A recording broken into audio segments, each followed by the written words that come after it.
And as we have been programmed mentally, intellectually, one must be aware of this being programmed like a computer.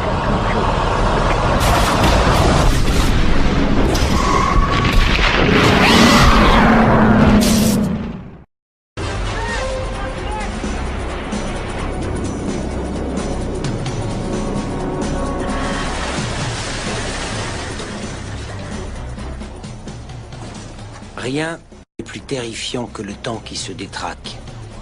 Depuis les débuts de notre civilisation, nous avons cherché les moyens de manipuler Dame Nature. Et grâce aux incroyables découvertes technologiques de ces 30 dernières années, nous sommes peut-être sur le point de gagner notre combat contre la nature.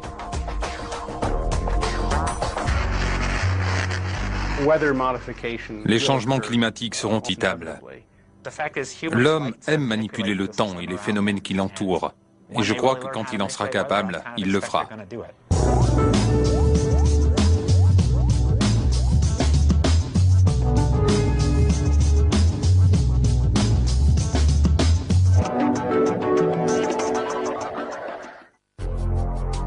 La théorie du chaos, la manipulation des ouragans, l'ensemencement des nuages, le chauffage de l'ionosphère, les gels absorbeurs d'orage, les nanomachines, dont certaines sont invisibles à l'œil nu, toutes ces nouvelles technologies existent déjà sous certaines formes.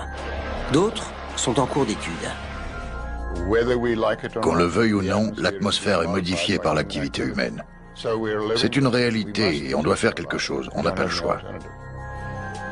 Dans certaines parties du monde, d'importants changements climatiques se sont déjà produits, et non sans raison. S'il vous arrivait une chose pareille, vous feriez n'importe quoi pour que ça s'arrête.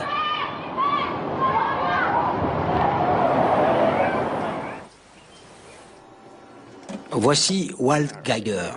Il dirige le programme d'études des changements climatiques de l'ouest du Kansas, l'un des plus importants au monde. Sa spécialité est l'ensemencement des nuages. Sa mission, prévenir les orages de grêle. Notre principal objectif dans ce programme est de changer la dynamique des nuages. Souvent, les nuages naturels ne sont pas capables de produire de la pluie. Ils ont besoin d'un petit coup de pouce, et c'est notre rôle. Dans l'ouest du Kansas, l'agriculture représente le principal revenu et la grêle est l'ennemi numéro 1. Dans l'ouest du Kansas, les orages de grêle sont très fréquents. Les grêlons n'ont pas besoin d'être très gros pour causer des dommages à certaines cultures, comme le blé et le maïs. Alors on fait tout notre possible pour réduire la taille des grêlons afin d'obtenir les meilleures récoltes possibles.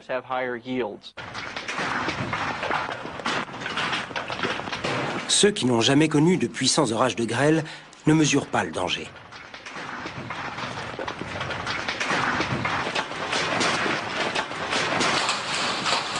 Les compagnies d'assurance savent à quel point les orages peuvent être dévastateurs. C'est peut-être pour cette raison qu'elles font partie des principaux partisans de l'ensemencement des nuages. La grêle est certainement le phénomène naturel le plus dévastateur. Elle passe même devant les ouragans. Pour les assurances, le coût se compte en milliards d'euros, quelque chose comme 2 milliards par an. Et elles disent que leurs dépenses ont fortement diminué dans les régions où des programmes d'intervention ont été entrepris. En faisant en sorte qu'un orage donne rapidement de la pluie, l'ensemencement est peut-être le seul moyen de contrôler la grêle. Avec des programmes menés depuis plus de 40 ans, l'ensemencement des nuages est la plus ancienne et la plus simple des techniques pour modifier le climat. Tous les nuages sont constitués de vapeur d'eau. Pour que les gouttes de pluie ou les flocons de neige se forment, une minuscule impureté appelée noyau de condensation doit être présente. Mais dans la nature, ces particules sont rares. Les spécialistes de l'ensemencement des nuages utilisent des avions pour injecter des impuretés dans les nuages. La vapeur d'eau forme des gouttes autour de ces noyaux qui finissent par grossir de 100 fois leur taille et atteindre un poids suffisant pour tomber du ciel. Voici Tad Delsing. Il va faire partie des pilotes responsables de l'ensemencement du jour. Avant tout, il doit préparer son avion pour ce qui pourrait être un vol difficile. En plus des vérifications habituelles, Delsing doit également remplir le réservoir d'iode Jean. Puis, il attendra l'appel de Geiger. Ces pilotes, pas comme les autres, ne sont pas friands des bonnes conditions de vol. Ils passent leur temps à chercher les perturbations que les autres pilotes évitent. Dans ce travail, malheureusement, on fait souvent des rencontres désagréables, même si on est prudent. Kyle Spencer fera également partie de l'équipe. Et il a déjà connu quelques expériences terrifiantes. J'ai été frappé par la foudre pas mal de fois. Généralement, l'éclair ne touche que le bout de l'aile. Le pire cauchemar de notre guerrier du ciel, approcher l'ennemi de trop près. Dès ma première année de travail, un grêlon est passé à travers le pare-brise. Il m'a griffé le cou avant de finir sa course sur la banquette arrière de l'avion. Pendant ce temps, Geiger prépare les dernières instructions pour le vol du jour. Pour tout ce qui concerne le temps, que ce soit des prévisions ou simplement une observation, il faut un peu de chance, d'art et de science, bien sûr.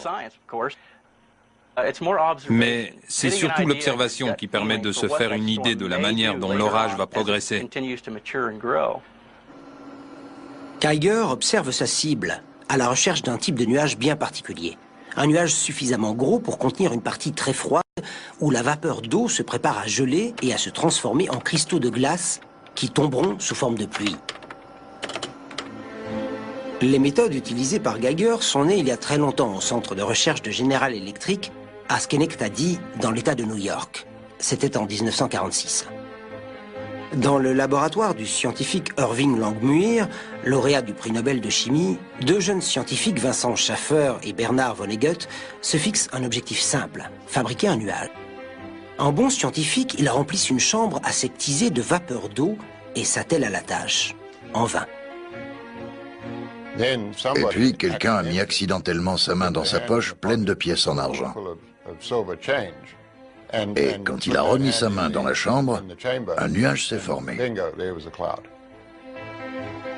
L'introduction accidentelle de poussière d'argent offre la clé. Une minuscule impureté autour de laquelle une goutte commence à se former. Des dizaines d'années plus tard, les particules d'iodure d'argent sont encore l'un des principaux noyaux de condensation utilisés pour l'ensemencement des nuages. Dans un scénario d'ensemencement type, l'avion vole sous la base du nuage et il libère les particules d'iodure d'argent dans le courant chaud ascendant. Les avions d'altitude percent le cœur du nuage et larguent de la neige carbonique directement sur la vapeur glaciale qui se trouve à cette altitude. Avec un peu de chance, cela déclenchera la pluie et préviendra la chute de grêle. Au centre de contrôle, Walt Geiger voit enfin ce qu'il attendait. Un front d'imposants nuages se déplaçant vers la zone ciblée. Spencer et Delsing entrent en action. Les guerriers du ciel décollent vers la bataille.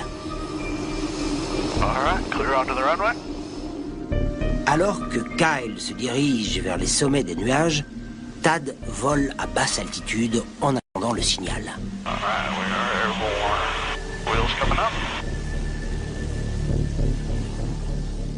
What we're going to do here is we're going to pull right up under these clouds here that you can kind of see are growing a little bit on the sides.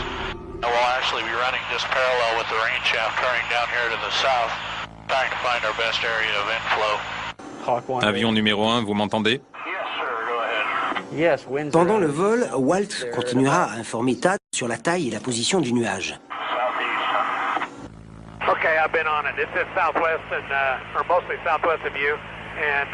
Lorsque Delsing aura localisé le courant ascendant, il se placera immédiatement dedans.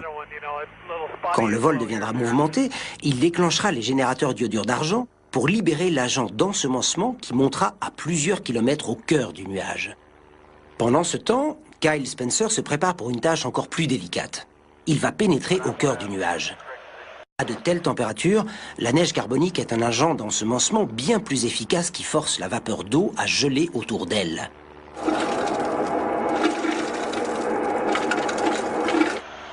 S'ils atteignent leur but, Les deux agents produiront de puissants noyaux de condensation, provoquant ainsi la formation de la pluie.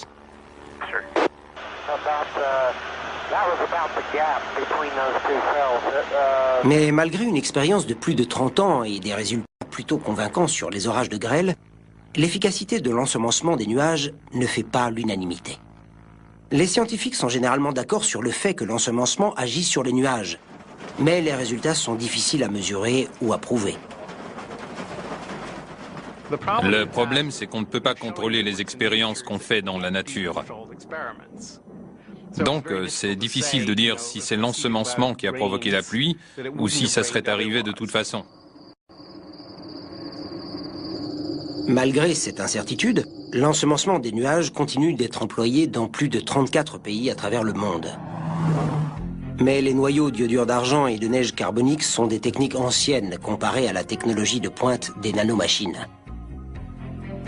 La propriété la plus incroyable de ces appareils météorologiques, c'est qu'ils sont si minuscules que vous ne les voyez pas, même s'ils flottent devant vos yeux.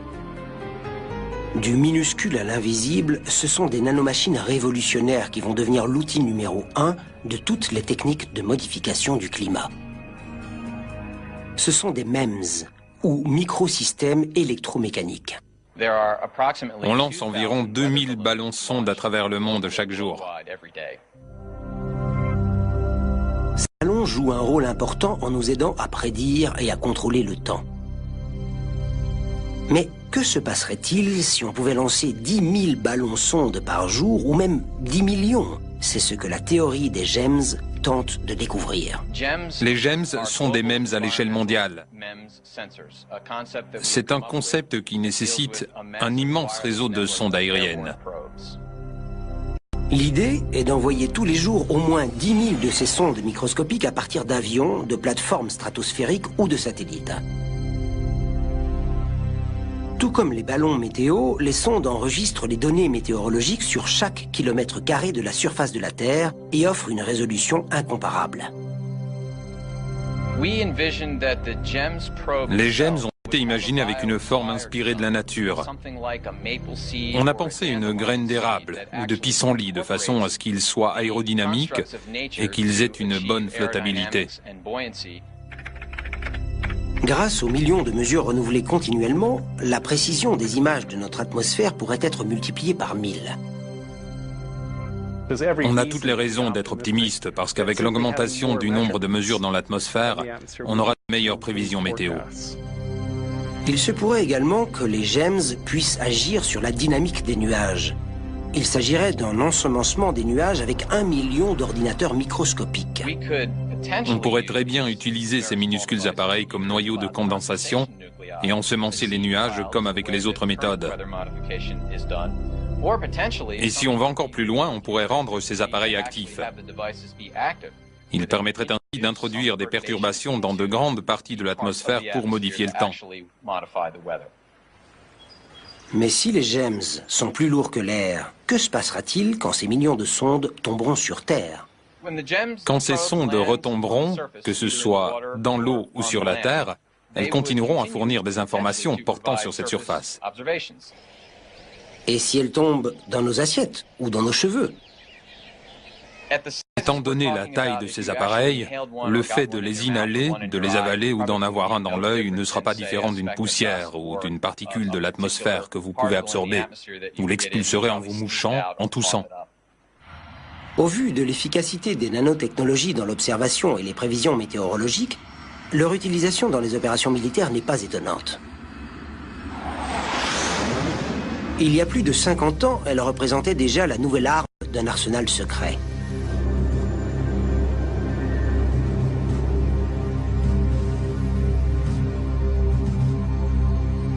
Par une nuit pluvieuse d'octobre 1947, un avion militaire américain largue un chargement secret dans le mur de l'œil d'un ouragan au large des côtes géorgiennes.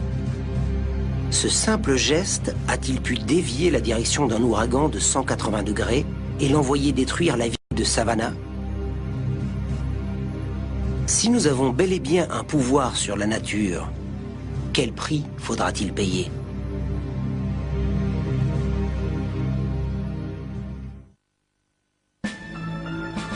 Cette soif de pouvoir sur la nature remonte à la nuit des temps. Tout comme la relation entre le climat et la guerre.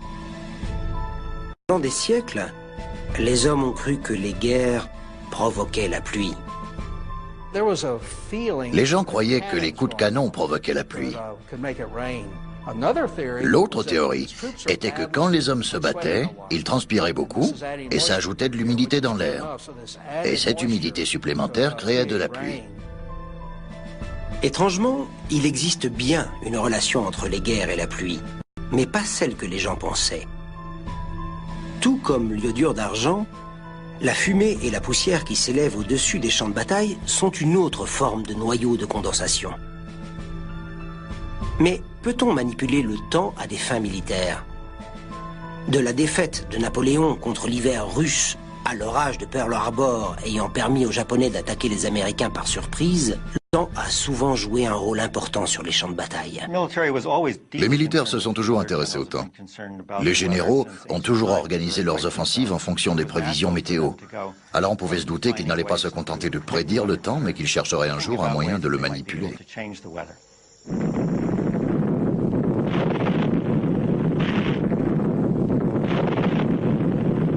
À l'aube de l'âge nucléaire, une nouvelle ère scientifique et une nouvelle vision du monde sont apparues. Dès le début de la guerre froide, on a commencé à se dire qu'on pouvait retourner la nature contre son ennemi. On s'est dit qu'on pouvait peut-être faire neiger à longueur d'année en Russie. La guerre froide aurait bien mérité son nom. Ce désir de détourner les phénomènes naturels a donné naissance à la première expérience à grande échelle de modification climatique. Il s'agit du projet Cyrus. Le projet Cyrus consistait à ensemencer un ouragan. Et à ce moment-là, il y en avait un au large des côtes géorgiennes, loin des habitations. Ils ont envoyé un avion dedans et l'ont ensemencé. Quand j'ai lu le journal et que j'ai vu ce qu'ils avaient fait, j'avais l'impression de voir des enfants jouer avec une panoplie du parfait chimiste. Si on mélangeait le tout pour voir ce qui se passe. Et ce qui s'est passé, c'est que l'ouragan a fait demi-tour pour se diriger vers la côte géorgienne, près de la ville de Savannah, et a causé beaucoup de dégâts. L'ouragan a fait 1 mort, 400 sans-abri, et 1500 immeubles ont été endommagés ou détruits en seulement 24 heures au mois d'octobre 1947. À la fin de la journée, l'armée américaine a classé top secret le projet et ses données, permettant ainsi de couvrir l'expérience et d'éviter le scandale. Bien qu'aujourd'hui les scientifiques pensent que les 36 kilos de neige carbonique du projet Cyrus n'ont eu que très peu d'effet sur l'ouragan, l'armée avait eu un avant-goût du pouvoir sur le temps, contrôler un ouragan. Et ce rêve se poursuit dans les laboratoires militaires et les entrepôts du monde entier, où des chercheurs travaillent sans relâche pour trouver un moyen de vaincre les ouragans. L'une des idées les plus originales, bien qu'un peu étrange, est celle d'une petite entreprise appelée Dynomat.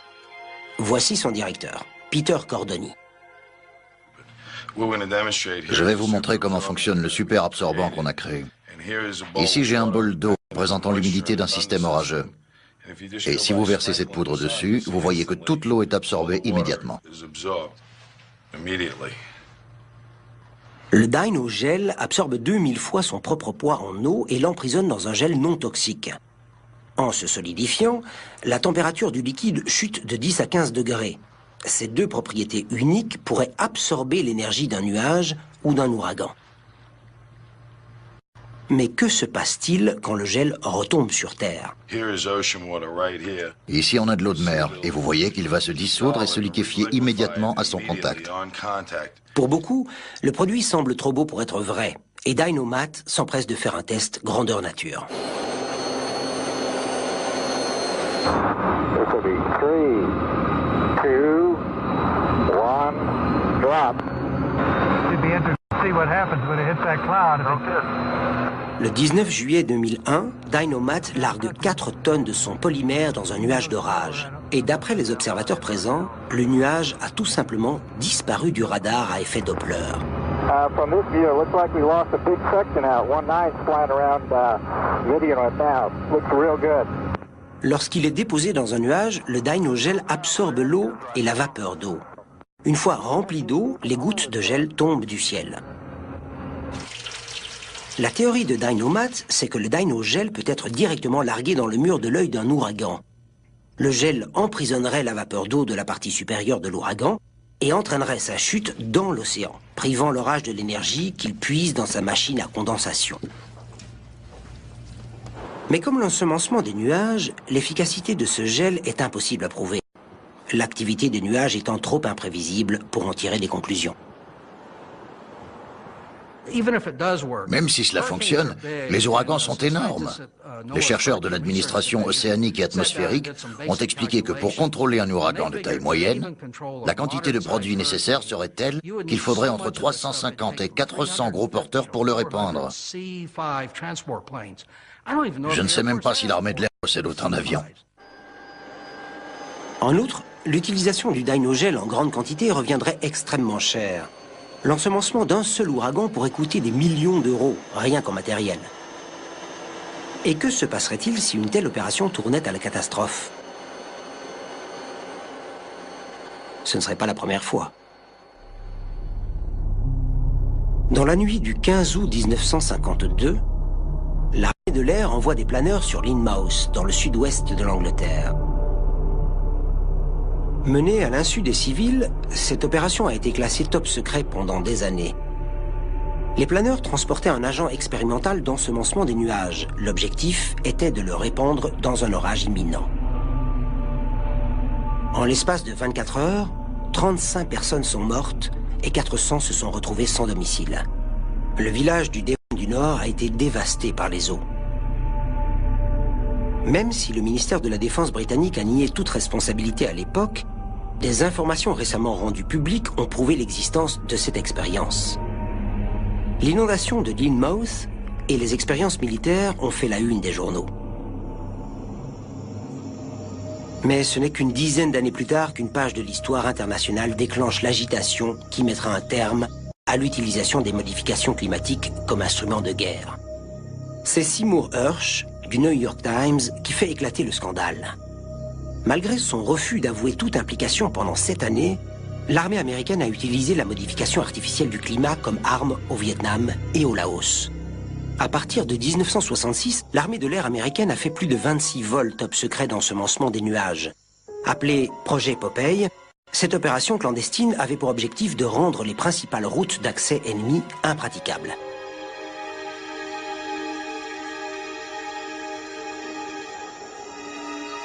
Elle s'est concentrée sur la route d'Ho Chi Minh, un axe principal pour les Nord-Vietnamiens. Ils n'ont pas simplement essayé de changer le temps pour 1 ou 2 jours. Ils ont changé tout le climat au-dessus de la route d'Ho Chi Minh en provoquant la pluie, jusqu'à ce que toutes les routes du Vietnam du Nord soient paralysées par la boue. Même s'il est impossible d'apporter des preuves incontestables lorsqu'il s'agit de conditions climatiques, d'autres éléments ont montré que l'armée américaine avait obtenu des résultats. Après le scandale international du projet Popeye, le 10 décembre 1976, les Nations Unies décident d'interdire l'utilisation des techniques de modification du climat à des fins militaires. C'était la fin de la guerre climatique, du moins temporairement. Mais malgré les expériences mortelles, les secrets militaires, la censure politique et le scepticisme grandissant des scientifiques, les faiseurs de pluie modernes persévèrent. Des produits d'absorption d'orage du secteur privé aux nouvelles théories de modélisation, les techniques de modification artificielle du climat sont de plus en plus concrètes. Mais les idées les plus prometteuses proviennent d'un domaine mathématique appelé la théorie du chaos. À l'aide d'outils informatiques ultramodernes, des chercheurs sont peut-être sur le point de trouver le Saint Graal, changer la trajectoire d'un ouragan.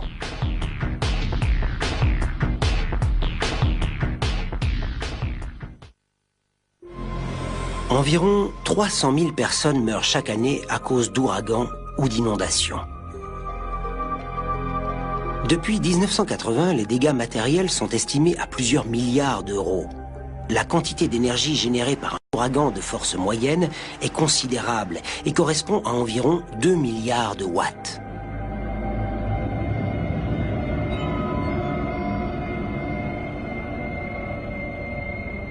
Il est impossible d'arrêter un ouragan, mais il est peut-être possible de le ralentir. Au milieu des années 60, Bob Simpson, directeur du programme de recherche américain sur les ouragans, ainsi que sa femme Joanne, l'une des plus grandes chercheuses dans le domaine des climats tropicaux, sont parvenus à le faire.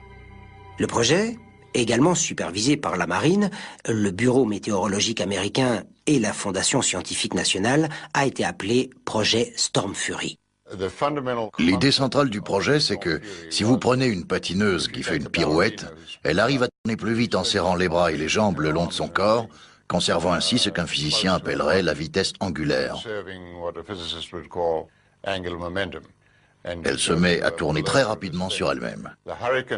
Un ouragan fonctionne un peu de la même façon, puisque la vitesse de rotation la plus rapide est atteinte au niveau de l'œil. Donc, si on parvient à empêcher la patineuse de rabattre ses bras et ses jambes près de son corps, elle ne pourra pas tourner aussi vite. Le couple Simpson a entrepris d'ensemencer un anneau de nuages à l'extérieur du mur de l'œil d'un ouragan, créant ainsi un second mur de l'œil, plus grand, plus lent et moins puissant. À chaque fois qu'ils ont tenté l'expérience, ils ont obtenu une réduction de la vitesse du vent d'au moins 15%.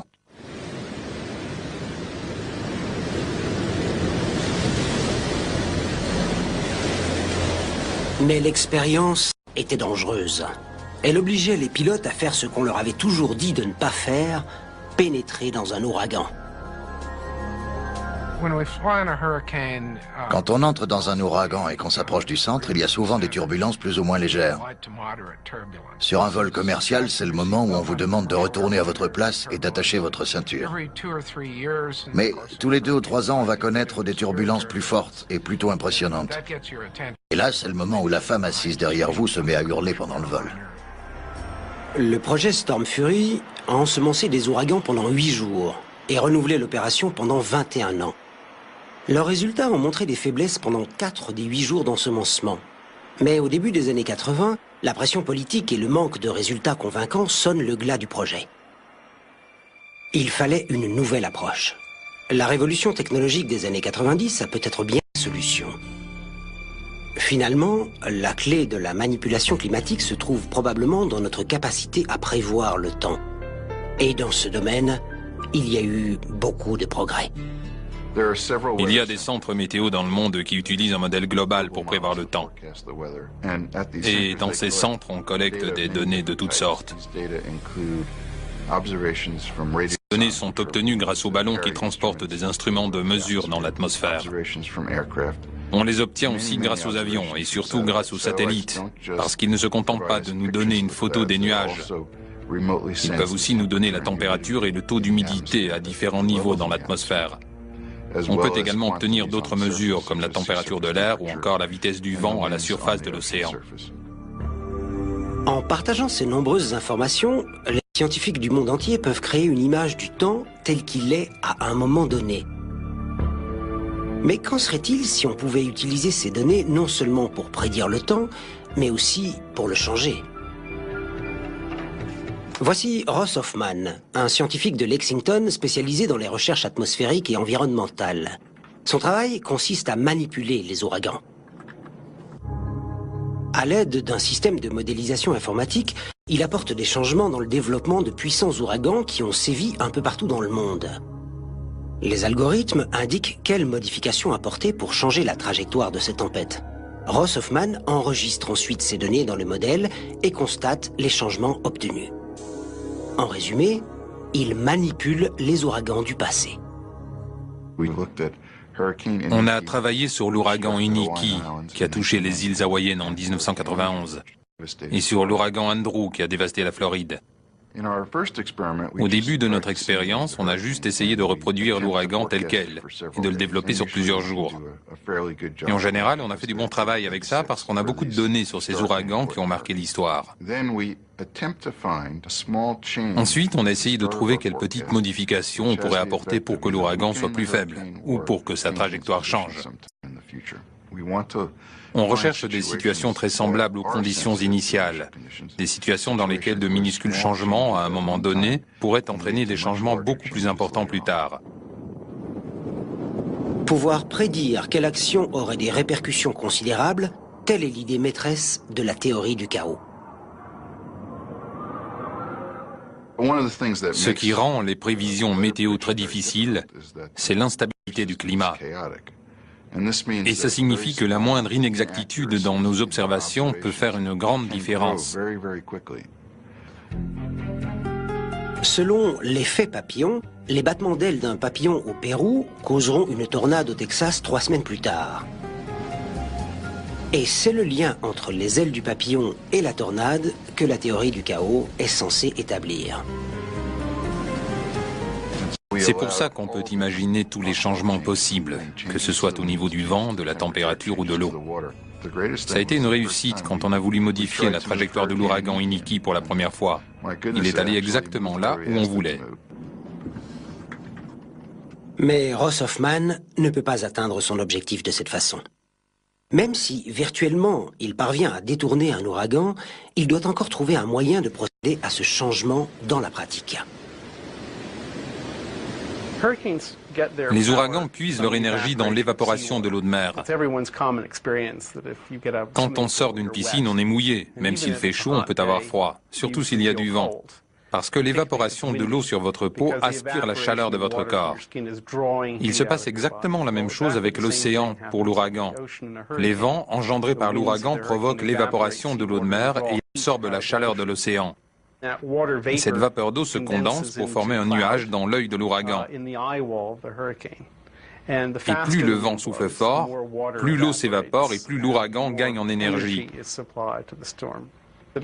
Et on s'est dit qu'il était peut-être possible de modifier artificiellement le taux d'évaporation de l'eau.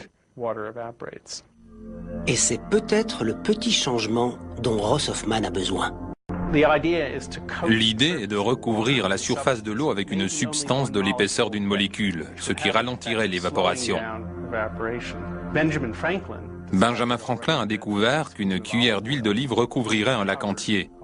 Parce que même si vous mettez une couche d'environ une molécule d'épaisseur, cette substance pourra parcourir une très grande distance.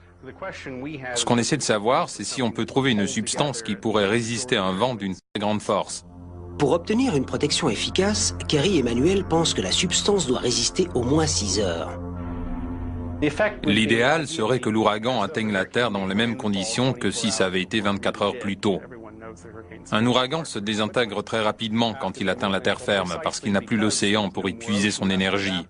On ferait exactement la même chose, mais artificiellement. Bien que le concept soit au point, il manque encore le polymère idéal. Et malgré le coût de l'opération et le scepticisme de certains, des centaines de chercheurs continuent à travailler sur de nouvelles techniques de modification artificielle du climat. Je crois qu'on va réussir à modifier le temps. C'est même une certitude. Les récents résultats suggérant qu'on peut le faire avec une toute petite quantité d'énergie placée au bon endroit en sont la preuve.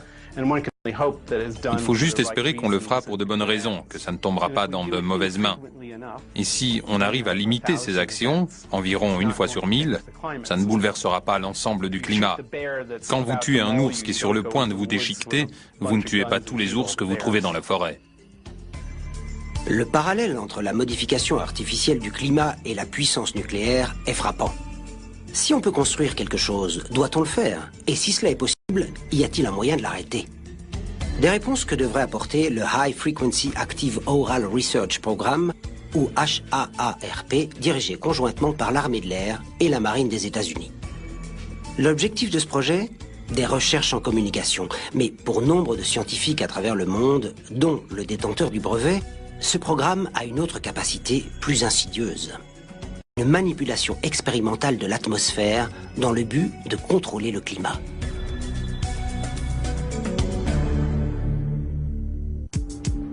Bernard Eastland est physicien des plasmas et ancien chercheur en fusion pour la Commission de l'énergie atomique des États-Unis. Il a déposé 3 brevets dans le domaine de la manipulation climatique. Eastland travaille principalement sur les mécanismes révolutionnaires du transfert d'énergie. Et c'est pour cette raison que la compagnie pétrolière Atlantic Richfield a fait appel à lui pour résoudre un problème unique. J'ai été engagé par ARCO en 1984 pour trouver une utilité à leur gaz naturel sur le flanc nord de l'Alaska. Il y a 650 millions de mètres cubes de gaz naturel. En clair, c'est une quantité suffisante pour alimenter tout le réseau électrique américain pendant 1 an. Mais la distance était telle qu'économiquement, c'était impossible de le transporter. Le docteur Eastland a été engagé pour trouver un moyen d'exploiter le gaz naturel en Alaska. Son rôle était de transformer le gaz naturel en argent. Mais d'abord, il fallait le transformer en électricité, puis en radiofréquence. J'ai eu l'idée d'utiliser l'énergie du gaz pour faire sortir de l'électricité et de me servir de cette électricité pour alimenter un réseau d'antennes à longue portée capable de modifier l'ionosphère de différentes façons. L'invention d'Eastland est appelée HAARP, le High Frequency Active Aural Research Project. La controverse autour de cette technologie était telle que j'avais du mal à y croire. Bien que d'apparence banale, les capacités de ce réseau d'antennes sont incroyables. HAARP fait partie du nombre limité d'appareils capables de chauffer l'ionosphère terrestre. L'ionosphère est une couche supérieure de l'atmosphère composée de particules chargées et située à 144 km au-dessus de la surface de la Terre. Ces particules chargées ont une fonction très importante pour la planète. Elles détournent et absorbent les particules mortelles éjectées par le Soleil. Sans l'ionosphère, la vie telle qu'on la connaît disparaîtrait de la surface de la Terre. Le projet d'Eastland était d'envoyer l'énergie prélevée à partir du gaz naturel directement dans l'ionosphère. Officiellement, il s'agissait de recherche en communication. ARCO a immédiatement décelé le génie dans l'idée d'Eastland, et grâce à son brevet, ils ont été engagés par l'État pour construire cet incroyable appareil. C'est un très bon site de recherche. C'est minuscule comparé à la taille de l'antenne que j'avais prévue dans mon brevet. Mais c'est un avant-goût de ce qui pourrait devenir quelque chose de plus grand. Mais cette première conception est le plus grand radiateur ionosphérique du monde. Il peut chauffer plus de 1000 km² d'ionosphère jusqu'à 50 000 degrés. C'est aussi un système à réseau phasé, ce qui signifie qu'on peut rediriger et l'orienter vers la destination voulue. Vous pouvez envoyer ces ondes où vous le voulez. Ce qu'ils ont découvert, c'est qu'en envoyant des radiofréquences dans l'ionosphère et en la ciblant comme ils le font avec ce type d'instrument, ils obtiennent un effet de réchauffement. Et ce réchauffement soulève l'ionosphère dans un diamètre de 50 km, ce qui modifie les systèmes de pression localisés et peut-être même le trajet des jet streams. Le fait de détourner un jet stream est un accomplissement monumental pour l'homme. Le problème, c'est qu'on ne peut pas régler le système correctement. Les conséquences du réchauffement de l'ionosphère sur le long terme sont inconnues. La modification du climat à un endroit peut avoir un effet catastrophique sur le reste de la planète. HAARP a déjà été accusé de modifier le climat.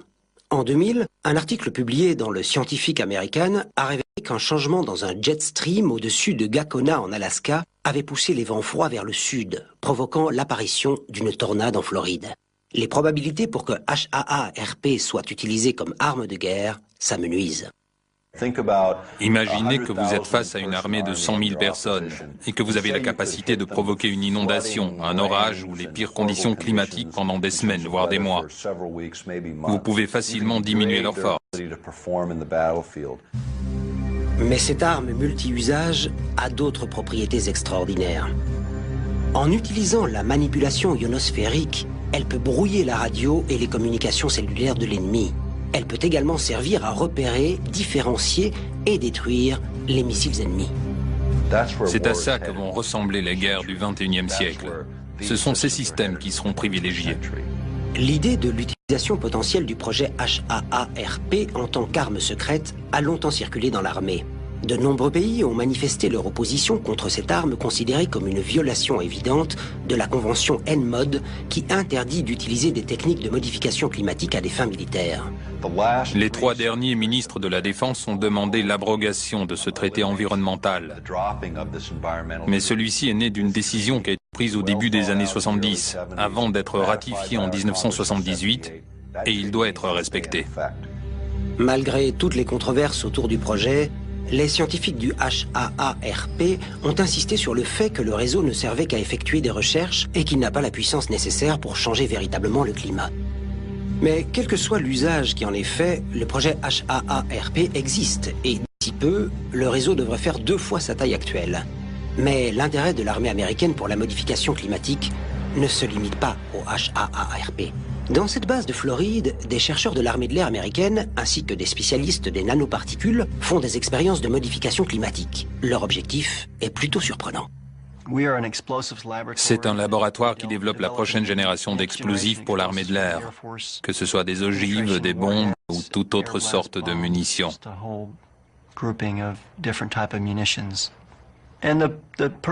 L'objectif, c'est de détruire des choses et de stopper l'ennemi. C'est le rôle de l'armée de l'air. Gagner la guerre et faire des dégâts dans le camp adverse. Mais dans ce cas précis, le scientifique parle de détruire quelque chose d'inhabituel, une tornade. En 1999, il y a eu une tornade à Oklahoma City. Et les dégâts se sont élevés à plus d'1 milliard d'euros. Beaucoup de personnes sont mortes.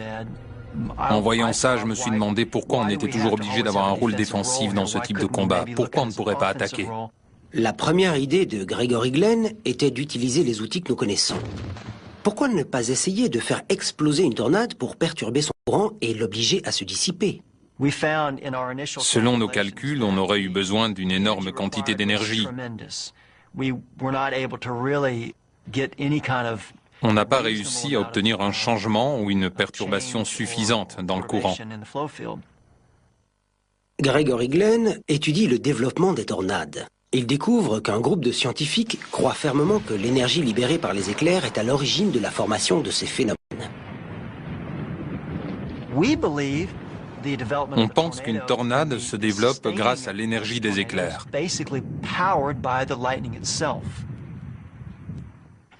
Notre théorie est donc la suivante.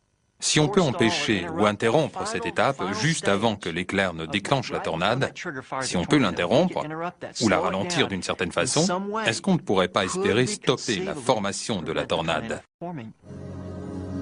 Gregory Glenn pense qu'une injection massive de nanoparticules dans l'éclair intranuageux qui déclenche la tornade pourrait être la solution. Les particules choisies sont des cendres volantes, un dérivé peu coûteux de combustion industrielle. Contrairement aux substances d'ensemencement des nuages, l'objectif de ces isolants microscopiques n'est pas de provoquer la pluie. Ce qu'on essaie de faire, c'est de court-circuiter la phase finale de formation de la tornade. Pendant que les chercheurs de l'armée de l'air se concentrent sur les nanoparticules destinées à empêcher la formation des tornades, les scientifiques du monde entier travaillent sur ce qui pourrait bien devenir notre plus grand défi climatique, le réchauffement de la planète.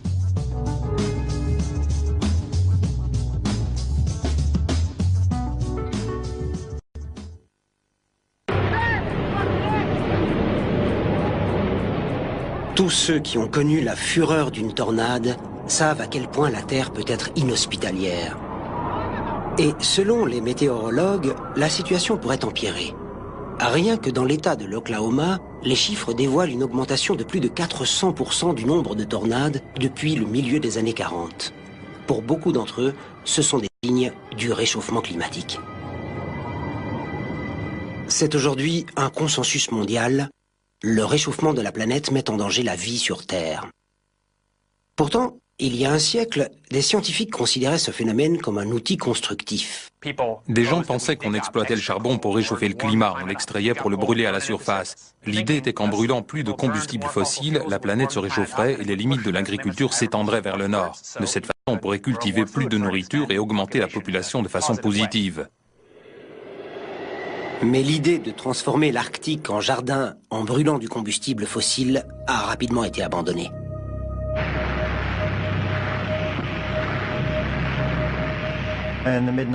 Et au milieu des années 50, surtout avec l'arrivée de l'arme nucléaire et des polluants chimiques, on s'est aperçu qu'on pouvait transformer des jardins en déserts. On n'était plus dans notre jardin en train de combattre les dangers de la nature. On s'est aperçu que c'était nous qui représentions le danger et que c'est la nature qui essayait de nous combattre pour se défendre. Nous avons pris conscience du réchauffement climatique. Et les signes montrant que nous sommes en train de détruire l'environnement sont partout. Je crois que tous les scientifiques, même les plus sceptiques, sont d'accord pour dire que dans une centaine d'années, la température sur Terre sera nettement plus élevée.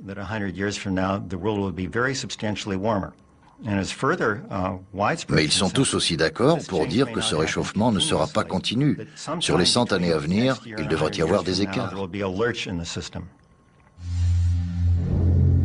Au cours du prochain siècle, le plus grand défi de l'homme sera de contrôler et de réparer les dégâts qu'il aura causés à l'environnement. De nombreux projets de géo-ingénierie sont déjà en cours. L'un d'entre eux envisage d'injecter d'importantes quantités de poussière dans les couches supérieures de l'atmosphère, reproduisant une énorme éruption volcanique.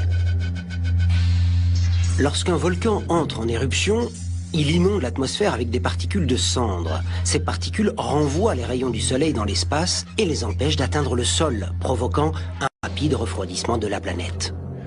La Terre s'est considérablement refroidie 1 an après l'éruption du Pinatubo. C'était quelque chose d'évident. Et depuis le milieu des années 60, on se dit qu'on pourrait peut-être ajouter artificiellement de la poussière dans la stratosphère et rafraîchir la planète. Ce n'est peut-être pas une solution contre le réchauffement climatique, mais ça prouve qu'on développe régulièrement et facilement des techniques pour manipuler le climat de notre planète. Ces mêmes résultats pourraient être obtenus en contrôlant la composition et la localisation des traînées de condensation laissées par les avions. Et il existe des techniques bien plus étonnantes encore. L'une d'entre elles consiste à fertiliser l'océan avec du fer. Cela engendrerait une prolifération du phytoplancton qui consommerait notre surplus de dioxyde de carbone en l'attirant vers les profondeurs, prévenant ainsi le réchauffement climatique. En gros, ça veut dire donne-moi un cargo rempli d'oxyde de fer et je te ramènerai à l'âge de glace. Une autre approche s'intéresse aux plus grands consommateurs de dioxyde de carbone au monde, les arbres. Tout comme l'océan, les plantes peuvent neutraliser le carbone. Elles consomment ce gaz dangereux et le renferment dans leur structure cellulaire, le gardant hors de l'atmosphère pendant toute leur vie, empêchant ainsi la planète de se réchauffer. Dans une plante, une feuille, une tige ou une racine, le carbone est présent sous différentes formes. Et l'une des plus durables est appelée la lignine. C'est une forme qui se décompose lentement quand elle est dans la terre. Et quand on modifie génétiquement une plante, cette décomposition peut être accélérée. L'idée d'arbres génétiquement modifiés semble quelque peu extrême. Mais certains scientifiques pensent que de telles mesures seront nécessaires pour permettre la survie de l'homme. Et si on ne parvient pas à freiner le réchauffement climatique, nous aurons peut-être une tâche bien plus complexe à accomplir. Transformer la planète la plus proche de la nôtre en une terre hospitalière pour l'homme. Certains y pensent déjà. Quand on regarde le système solaire et qu'on imagine la planète susceptible d'accueillir la vie, on pense immédiatement à Mars. Pour certains, modifier le climat qui existe sur Mars en créant une atmosphère respirable pour l'homme ne serait pas impossible. Le plus difficile pour rendre Mars habitable, c'est de la réchauffer. On sait comment réchauffer une planète puisque c'est ce qu'on est en train de faire sur Terre. C'est peut-être pas une bonne idée ici, mais sur Mars, c'est exactement ce qu'il faut faire. Alors pourquoi ne pas essayer d'envoyer le même genre de gaz à effet de serre dans l'atmosphère de Mars comme on le fait sur Terre?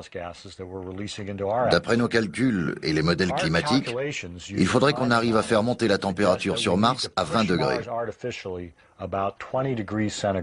On doit pouvoir le faire avec les gaz à effet de serre. Une fois qu'on aura atteint cette température, ça fonctionnera tout seul. Les calottes glaciaires de Mars contiennent d'importantes réserves de dioxyde de carbone et d'eau. Et c'est grâce à ces caractéristiques que Mars pourrait devenir habitable.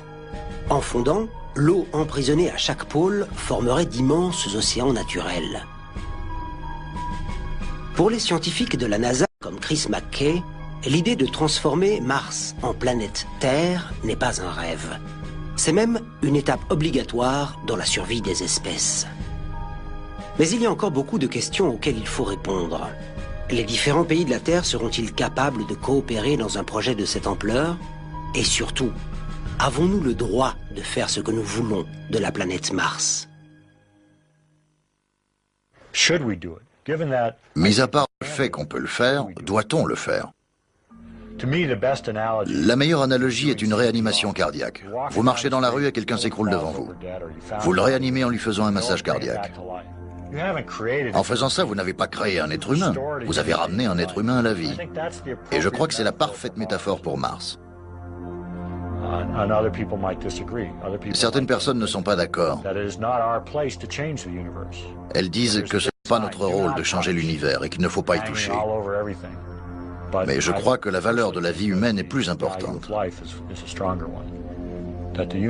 L'univers ne doit pas être préservé. Il doit être aménagé, et c'est à nous de le faire. Mais avant de modifier l'univers, nous devrions peut-être nous occuper de notre propre planète. Il ne nous reste plus d'autre choix maintenant que d'instaurer une gestion responsable de notre planète. Les hommes sont beaucoup trop nombreux, nous avons envahi trop d'endroits, et notre vie a trop d'impact pour laisser la nature faire son travail. On n'a plus le choix. Qu'on le veuille ou non, l'atmosphère est modifiée par l'activité humaine, même si elle est involontaire. C'est une réalité, et on doit faire quelque chose. Fertiliser l'océan avec des produits chimiques, envoyer des micro-ondes sur Terre, recouvrir la surface de l'océan de polymères, manipuler les ouragans, aucun de ces projets n'est irréalisable. Mais une même question revient continuellement, une question dont la réponse pourrait aussi bien ouvrir la porte à un nouvel âge d'or que conduire à l'extinction de notre espèce. Lorsque nous aurons enfin pris le contrôle de la nature, saurons-nous utiliser ce pouvoir ?